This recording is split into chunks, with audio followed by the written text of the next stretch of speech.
Hello aspirants, இந்த வீடியோவில் நம்ம geography related previous year questions பார்க்க போகிறோம். ஃபஸ்ட்டு கொஷினில் என்ன கொடுத்துருக்காங்கன்னு பாருங்கள். இந்தியாவில் அமைந்துள்ள அணுமின் உற்பத்தி நிலையத்தை பொறுத்து சொல்லியிருக்காங்க. அணுமின் உற்பத்தி நிலையம் என்னென்னா அந்த எந்தெந்த பிளேஸில் இருக்கோ, எந்தெந்த மாநிலத்தில் இருக்கோ அதோட பொறுத்து சொல்கிறாங்க. ஓகேவா? ஃபஸ்ட்டு என்னென்னா மகாராஷ்டிரா கொடுத்துருக்காங்க. மகாராஷ்டிராவில் எந்த அணுமின் உற்பத்தி நிலையம் இருக்குது அப்படின்னு சொல்லி கேட்குறாங்க. மகாராஷ்டிராவில் இருக்கிற உற்பத்தி நிலையம் பேர் தாராப்பூர் உற்பத்தி நிலையம் மகாராஷ்டிராவில் இருக்குது. அடுத்தது என்ன கேட்டிருக்காங்கன்னா கர்நாடகாவில் இருக்கிற அணுமின் உற்பத்தி நிலையம் பேர் என்ன அப்படின்னு பார்த்தீங்கன்னா கைகா அப்படின்றது அணுமின் உற்பத்தி நிலையத்தோட பிளேஸ். தமிழ்நாடு கூடங்குளம், நம்மளுக்கே தெரியும் தமிழ்நாட்டில் கூடங்குளம் அப்படின்னு. அப்புறம் ராஜஸ்தானில் என்ன இருக்குது அப்படின்னா ரவுட்பட்டா அப்படின்ற ஒரு இடத்துல அணுமின் உற்பத்தி நிலையம் இருக்குது. மகாராஷ்டிரானா தாராப்பூர், கர்நாடகானா கைஹா, ராஜஸ்தான் ரவுட்பட்டா. ஓகேவா? தமிழ்நாடு கூடங்குளம். அப்போ நம்மளுக்கு ஆன்சர் என்ன வரும் அப்படின்னா ஃபஸ்ட்டு 4, அடுத்தது 3, அடுத்தது 1, 2. 4, 3, 1, 2 அப்படின்றது தான் நம்மளுக்கான ஆன்சர். ஓகே, நெக்ஸ்ட்டு என்னென்னா இன்னும் கொஞ்சம் முக்கியமான அணுமின் உற்பத்தி நிலையம் பார்ப்போம். தமிழ்நாட்டில் கூடங்குளத்தில் மட்டும் இல்லை, கல்பாக்கத்துலேயும் இருக்குது. ரெண்டுமே தமிழ்நாட்டில் இருக்கிற அணுமின் உற்பத்தி நிலையம் தான். அடுத்தது குஜராத்தில் ஒரு முக்கியமான அணுமின் உற்பத்தி நிலையம் இருக்குது.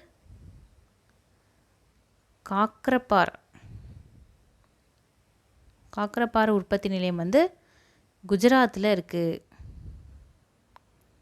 அடுத்தது பார்த்திங்கன்னா இன்னொரு முக்கியமான உற்பத்தி நிலையம் நரோரா. இது எங்கே இருக்குன்னா யூபி, உத்தரப்பிரதேசத்தில் இருக்குது. நரோரா உற்பத்தி நிலையம் இருக்குது, அணுமின் உற்பத்தி நிலையம் உத்தரப்பிரதேசத்தில் இருக்குது. காக்ரப்பர் உற்பத்தி நிலையம் குஜராத்தில் இருக்குது. ஓகேவா? இந்த அணுமின் உற்பத்தி நிலையம்லாம் எங்கெங்கே இருக்குது அப்படின்ற கொஷின் கேட்கலாம். இந்த கொஷினில் என்னென்னா இப்படி ஆன்சர் பண்ணணும். அதனால் மாநிலத்தை என்னென்னா எந்தெந்த உற்பத்தி நிலையம் எந்தெந்த மாநிலத்தில் இருக்குது அப்படின்றத படித்து வச்சுக்கோங்க. நெக்ஸ்ட் கொஷின் போகலாம். அடுத்த கொஷினில் என்ன கேட்டிருக்காங்கன்னு பாருங்கள். உலகிலேயே உயரமான பீடபூமி எது அப்படின்னு சொல்லி கேட்குறாங்க. பீடபூமினா என்ன முதல்ல அப்படின்னு பார்ப்போம். மலைக்கும் பீடபூமிக்கும் வித்தியாசம் இருக்குது. மலைனா என்னென்னா அப்படியே ஸ்லாண்டிங்காக இருக்கும், சரிவாக இருக்கும், அப்படியே அழகாக ஏறி போகலாம், அது மாதிரி இருக்கும். ஆனால் பீடபூமி அது மாதிரி இருக்காது, உயரமாக இருக்கும் அந்த இடம். ஆனால் என்னென்னா ஃப்ளாட்டாக இருக்கும், அதான் பீடபூமி. நான் சாம்பிள் பிக்சர் காட்டுறேன். பீடபூமி இப்படி தான் இருக்கும். இங்கே பார்த்தீங்களா எப்படி இருக்குன்னு? ஸ்லாண்டிங்காக என்னென்னா மவுண்டெயின்னா நல்ல ஸ்லாண்டிங்காக இருக்கும், அந்த மாதிரி இருக்காது, ஃப்ளாட்டாக இருக்கும் மேலே பார்த்தீங்கன்னா. மலை என்னென்னா சரிவு என்னென்னா வித்தியாசமாக இருக்கும், ஒரே மாதிரியே இருக்காது. ஆனால் என்னென்னா இது மாதிரி இருக்காது பீடபூமி. எக்ஸாம்பிள் இதுக்கு என்ன சொல்லலாம் அப்படின்னு பார்த்தீங்கன்னா தக்கான பீடபூமி, டெக்கன் பிளாட்டியூவே ஒரு பெரிய எக்ஸாம்பிள் தான்.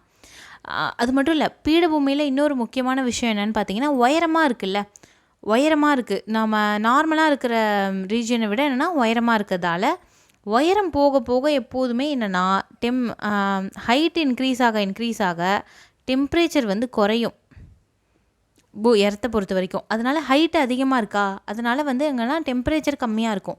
இதனால தான் பெங்களூர்லாம் பார்த்திங்கன்னா, பெங்களூர், ஹைதராபாத்லாம் என்னென்னா தக்கான பீடபூமி டெக்கன் பிளாட்டியூவில் தான் இருக்குது. ஸோ என்னென்னா இங்கெல்லாம் டெம்பரேச்சர் கம்மியாக இருக்கும், கூலிங்காக இருக்கும். ஓகேவா? அதனால தான் பீடபூமியெல்லாம் என்னென்னா டெம்பரேச்சர் கம்மியாக இருக்குது.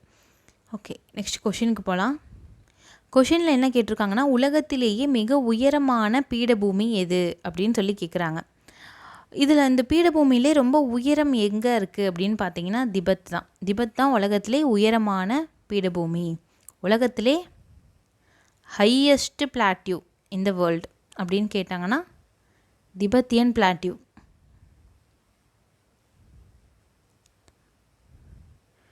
மற்றதெல்லாம் கிடையாது. கொலராடோ, கிழக்கு ஆப்பிரிக்கா, தக்காணம் இதெல்லாம் கிடையாது. திபெத் தான் உலகத்திலே ஹையஸ்ட் பிளாட்டியூ, உயரமான பீடபூமி. ஓகேவா? நெக்ஸ்ட் கொஷின் பார்க்கலாம். அடுத்த கொஷினில் பாருங்கள். இந்தியாவின் மிகப்பெரிய ஆற்று இடைத்தீவு எது அப்படின்னு சொல்லி கேட்குறாங்க. எந்த தீவு? ஸ்ரீரங்கமா, மஜுலியா, மினிக்காயா, ஹூக்லியா அப்படின்னு கேட்குறாங்க. ஸ்ரீரங்கம் ஆற்றுக்கு 2 ஆற்றுக்கு இடையில இருக்க தீவு தான் நம்மளுக்கு தெரியும். இங்கே முக்கொம்புன்னு ஒரு இடம் இருக்கும். மேலே பார்த்தீங்கன்னா கொள்ளிடம் ஒரு பக்கம், காவிரி ஒரு பக்கம் பிரியும். நடுவில் பார்த்திங்கன்னா ஸ்ரீரங்கம் இருக்கும். இதான் ஆற்றுக்கு இடையில் இருக்க தீவு. ஆற்றுக்கு 2 ஆற்றுக்கு இடையில தீவு மாதிரி தான் ஸ்ரீரங்கம் இருக்கும். அதனால ஆற்றடி தீவு அப்படின்னு சொல்கிறாங்க. ஓகே, ஸ்ரீரங்கம் ஆற்றடி தீவு தான். பட் ஆனால் மிகப்பெரிய ஆற்றடி தீவா அப்படின்னு கேட்டால் கிடையாது. மிகப்பெரிய ஆற்றடி தீவு என்ன அப்படின்னு பார்த்தீங்கன்னா மஜுலி. மஜுலி ஐலாண்ட் எங்கே இருக்குது அப்படின்னு பார்த்தீங்கன்னா அசாம். அசாம் மாநிலத்தில் மஜுலி ஐலாண்ட் இருக்குது. இது எப்படி இருக்குது அப்படின்னு பார்த்தீங்கன்னா பிரம்மபுத்திரா நதி இங்கே மேலேருந்து ஆரம்பித்து அருணாச்சல பிரதேசத்துலேருந்து ஆரம்பித்து அப்படியே அசாம் வழியாக பாஸ் ஆகி கீழே வங்காளதேசம் வருதா. நடுவில் இங்கே கிளை நதியெலாம் நிறையா வந்து இப்படி சேரும். இந்த மாதிரி சேர்கிற இடத்துல பார்த்திங்கன்னா இது மாதிரி சேர்ந்து நடுவில் வந்து ஒரு ஏரியா இருக்கும். இவ்வளோ பெரிய ஏரியா இருக்குது. நடுவில் வந்து ஒரு பெரிய ஏரியா வந்து என்னென்னா ஒரு தீவாக வந்து இருக்குது. மஜுலி அப்படின்னு அந்த தீவு பேர். அந்த ஐலாண்டை என்ன பண்ணியிருக்காங்கன்னா அந்த தீவை இப்போ மாவட்டமாக மாற்றிருக்காங்க. சரியா, மஜுலி ஐலாண்டை இப்போ மாவட்டமாக மாற்றிருக்காங்க அசாமில். முதல் தீவு மாவட்டமாக இருக்கிற தீவு கேட்டாலும் இதுதான். இந்தியாவிலே மிகப்பெரிய ஆற்றடி தீவு அப்படின்னு கேட்டாலும் மஜுலி ஐலாண்ட் தான். எதுக்கு நடுவில் இருக்குது, எந்த ஆற்றுக்கு நடுவில் இருக்குதுன்னு பார்த்தீங்கன்னா பிரம்மபுத்திரா நதி பக்கத்தில் இருக்குது. எந்த மாநிலம்னா அசாமில் இருக்குது மஜுலி தீவு. ஓகேவா? ஓகே, நெக்ஸ்ட்டு மினிக்காய் தீவு. இது எங்கே இருக்குதுன்னு பார்ப்போம். இது எங்கே இருக்குன்னா இந்தியா இப்படி இருக்கா, இந்தியா இப்படி இருக்கா, கீழே இங்கே தமிழ்நாடு இருக்கும். இந்த பக்கம் பார்த்திங்கன்னா லக்ஷத்தீவு இருக்குமா. லக்ஷத்தீவில் கீழே பார்த்திங்கன்னா இருக்குது மினிக்காய் தீவு. இதுதான் மினிக்காய் தீவு. லக்ஷத்தீவு கூட்டத்தில் கீழே இருக்கும். இந்த மினிக்காய் தீவுக்கு கீழே தான் வந்து என்னென்னா மால்தீவ்ஸ் இருக்கும். மினிக்காய் தீவுக்கும் கீழே என்னென்னா மால்தீவ்ஸ் இருக்குது. மாலத்தீவு. ஹூக்ளி வந்து என்னென்னா எந்த பக்கம் இருக்குது, ஹூக்ளி ஏரியா எங்கே இருக்குது அப்படின்னு பார்த்தீங்கன்னா கொல்கத்தாவில் இருக்குது. மேற்கு வங்காளத்தில் இருக்குது. வெஸ்ட் பெங்காலில் இருக்கிற ஒரு இடம். ஹூக்ளி ரிவர் இருக்குது. சரியா, அது வந்து ஆற்றடி தீவு இல்லை. இப்போ எது மிகப்பெரிய ஆற்றடி தீவு அப்படின்னு பார்த்தீங்கன்னா மஜ்லி அப்படின்றது தான் அசாம் மாநிலத்தில் இருக்குது. பிரம்மபுத்திரா நதிக்கரையில் இருக்குது. ஓகே, நெக்ஸ்ட் கொஷின் பார்க்கலாம். அடுத்த கொஷினில் என்ன கேட்டிருக்காங்கன்னு பாருங்கள். இந்தியாவின் மிகப்பெரிய உப்பு ஏரி எது அப்படின்னு சொல்லி கேட்குறாங்க. உப்பு ஏரியாக வந்து இருக்கிறதுலே இந்தியாவில் பெருசு எது அப்படின்னு சொல்லி கேட்டிருக்காங்க. ஓகே, உப்பு ஏரி, பெரிய உப்பு ஏரி என்ன அப்படின்னு பார்த்தீங்கன்னா சாம்பார் சால்ட் அப்படின்னு ஒரு லேக் இருக்குது. பேர்லேயே இருக்குது பாருங்கள், சாம்பார் சால்ட் அப்படின்னு வந்து இந்த லேக் பேர். ஆக்சுவலி சாம்பார் சால்ட் அப்படின்னு சால்ட் அதிகமாக இருக்கிறதால தான் அந்த பேரே வந்துச்சு. இது எங்கே இருக்குது, எந்த மாநிலத்தில் இருக்குது அப்படின்னு பார்த்தீங்கன்னா ராஜஸ்தான் மாநிலத்தில் இருக்கிற ஒரு லேக் தான் வந்து என்னென்னா இந்த சாம்பார் சால்ட். ஓகே, மற்ற ஏரியெல்லாம் பாருங்கள். கொல்லேரு, சில்கா, பழவேற்காடு. இதில் வந்து இந்த சில்கா அப்புறம் பழவேற்காடு ரெண்டுமே என்னென்னா உவர் ஏரி அப்படின்னு சொல்லுவாங்க. உவர் ஏரினா பிராக்கிஷ் வாட்டர் லேக் அப்படின்னு சொல்லுவாங்க. பிராக்கிஷ் வாட்டர்னு சொல்லுவாங்க. இது வந்து ஃபுல்லாக சால்ட் வாட்டர். இது சாம்பார் சால்ட் வந்து சால்ட் வாட்டர். சில்காவும் பழவேற்காடும் என்னென்னா பிராக்கிஷ் வாட்டர், உவர் ஏரி அப்படின்னு சொல்லுவாங்க. ஓகேவா? இந்த சால்ட் வாட்டருக்கும் இந்த உவர் ஏரிக்கும் என்ன வித்தியாசம் அப்படின்னு நம்ம பார்ப்போம். உப்பு ஏரி அப்படின்னா 3% மேலே என்னென்னா உப்பு இருக்கும். அந்த தண்ணியில் இருக்க உப்பு 3% மேலே இருந்தால் அது உப்பு ஏரி.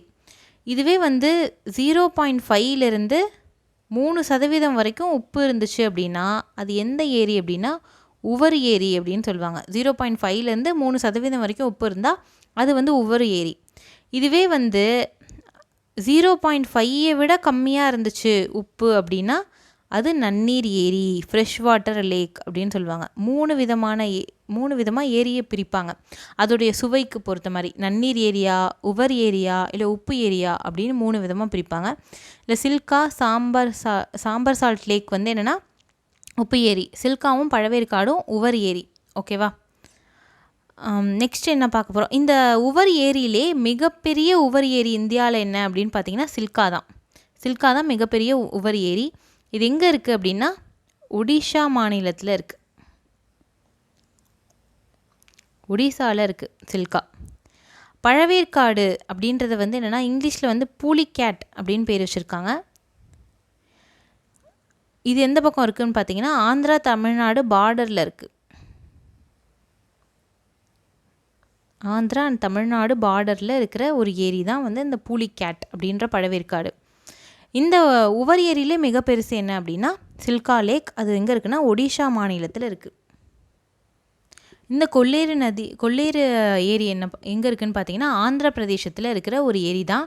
இதுக்கு வந்து கிருஷ்ணா நதி வந்து என்னென்னா தண்ணி கொடுக்குது. ஓகேவா? ஓகே, நெக்ஸ்ட் கொஷின் பார்க்கலாம். அடுத்த கொஷினில் என்ன கேட்டிருக்காங்கன்னு பாருங்கள். ஆரவல்லி மலைத்தொடரில் இருக்கிற உயரமான மலைச்சிகரம் என்ன அப்படின்னு சொல்லி கேட்குறாங்க. ஆரவல்லி மலைத்தொடரிலே உயரமான மலைச்சிகரம் என்னன்னு பார்த்தீங்கன்னா கல்சுபாய் கிடையாது, மகேந்திரகிரி இல்லை, குரு ஷிகார் அப்படின்ற மலைச்சிகரம் தான் உயரமான மலைச்சிகரம். 1722 மீட்டர் உயரம் வந்து இது இருக்குது, குரு ஷிகார் மலைச்சிகரம். ஓகேவா? இந்த கால்சுபாய் அப்படின்ற மலைச்சிகரம் எங்கே இருக்குது அப்படின்னா மகாராஷ்டிராவில் இருக்குது. மகாராஷ்டிரா மாநிலத்திலே உயரமான மலைச்சிகரம் வந்து இதுதான் கால்சுபாய்.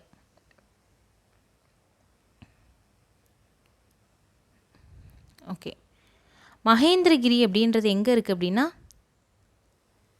கிழக்கு தொடர்ச்சி மலையில் இருக்கிற ஒரு மலைச்சிகரம்.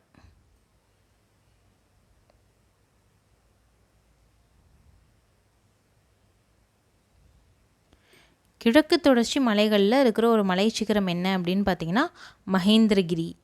ஓகேவா? இந்த கிழக்கு தொடர்ச்சி மலையிலே வந்து என்னென்னா உயரமான சிகரம் என்ன அப்படின்னா ஜிந்தகடா அப்படின்ற ஒரு மலைச்சிகரம்.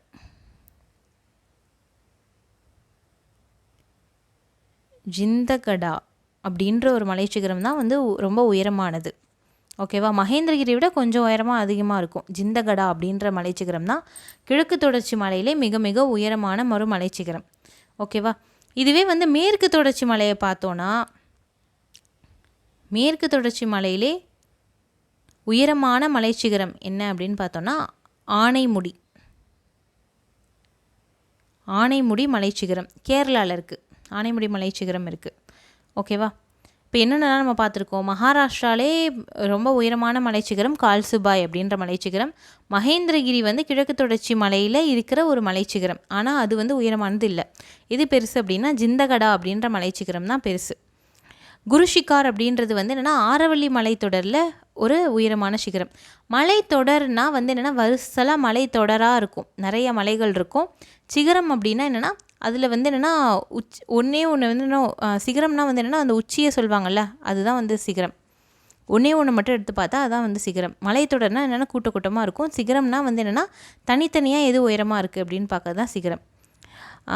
நங்கா பர்வத் அப்படின்னு ஒரு மலைச்சிகரம் இருக்குது. இது வந்து இந்தியா பாகிஸ்தான் பார்டரில் இருக்கிற ஒரு மலைச்சிகரம், அந்த பக்கம் இருக்குது. அதனால் வந்து அது தேவையில்லை. ஓகே, தென்னிந்தியாவிலே மிக உயரமான மலைச்சிகரம் என்ன அப்படின்னு பார்த்தீங்கன்னா ஆனைமுடி. ஆனைமுடி தான் தென்னிந்தியாவிலே உயரம்.